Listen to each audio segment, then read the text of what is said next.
Welcome back to another week of the Locker Room Report. I'm Brady Beedon, joined every week by head coach Paul Winters. Coach, thank you so much for joining me. Guys, what we always do, let's take a look at the week prior. Take a tough loss to Grand Valley.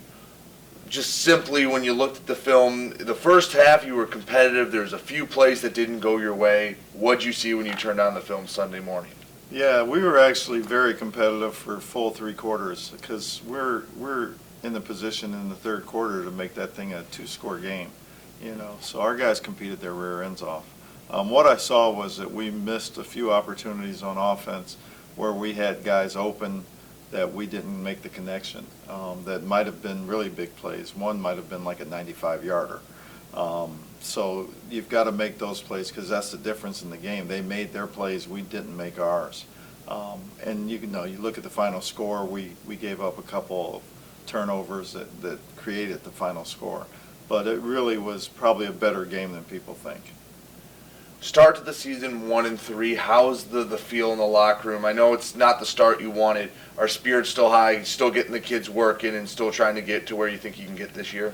Well, I think everybody in this locker room believes we're going to win. And every week we go out, we believe we're going to win. So that hasn't changed. And the leadership in our locker room and from the young guys to the older guys are all in, and they're working very hard. How important is it to keep that mentality, that all, and keep pushing in the same direction, even when things aren't going your way, to building the culture of the program and keeping the culture where we've gotten to this point? Well, it's very interesting because we're a young football team in a lot of ways, and it's hard to kind of hold on sometimes with young guys. But you remind them of the 2019 team that had a great leadership that basically had pretty much the same start and went out on a long road trip to Quincy and came back a different football team. And we're not making a road trip, we're making a homecoming trip down the road here, I guess. But we need to rally around each other and turn it on. Well, Northern Michigan is making a long road trip. They want it to be cat time in Detroit. What can you tell me about the Wildcats from Northern Michigan? You don't have to go to the Dome, and after last year, you owe them one. Yeah, it was a tough situation last year. They had difficult circumstances coming into that game, and I think that helped them rally to each other. And we had a 19-0 lead and found a way to let it go. So I don't know if you owe them anything. We owe ourselves to play better. And that's the biggest thing we want to do. We want to take care of Wayne State. For those who aren't familiar, though, what can you tell them about Northern Michigan? If they come down to Tom Adams Field on Saturday, what kind of football team are they going to see coming into Wayne State? Well, I think they're athletic, both offensively and defensively.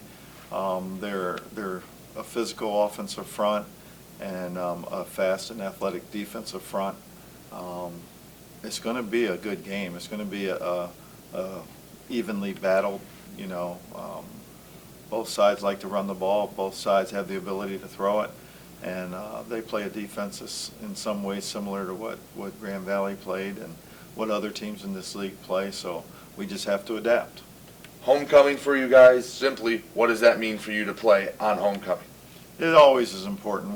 When I first came in, my whole thought was, we haven't done well here in homecoming, let's change that. And we were able to do that, and we got quite a few homecoming wins. Now it's time to even up our record at home and get this thing going and getting everybody back in our corner. We've had some good crowds through the first few home games. I thought the Shaw game especially, the crowd was loud and into it. How much does that change the game, and how much more fun is it when you have a big roar and you have that support behind you at Tom Adams Field? Well, you got to make them roar. If our guys are rolling a little bit and playing well and making big plays offensively and defensively, that's fun. That's fun because the crowd gets into it and our players get into it, and that's how you keep them going. Well, Coach, thank you. I hope you have a great homecoming and good luck against Northern Michigan. Thanks. He's Coach Paul Winters. I'm Brady Beedon, and you're listening to WDTK, The Patriot.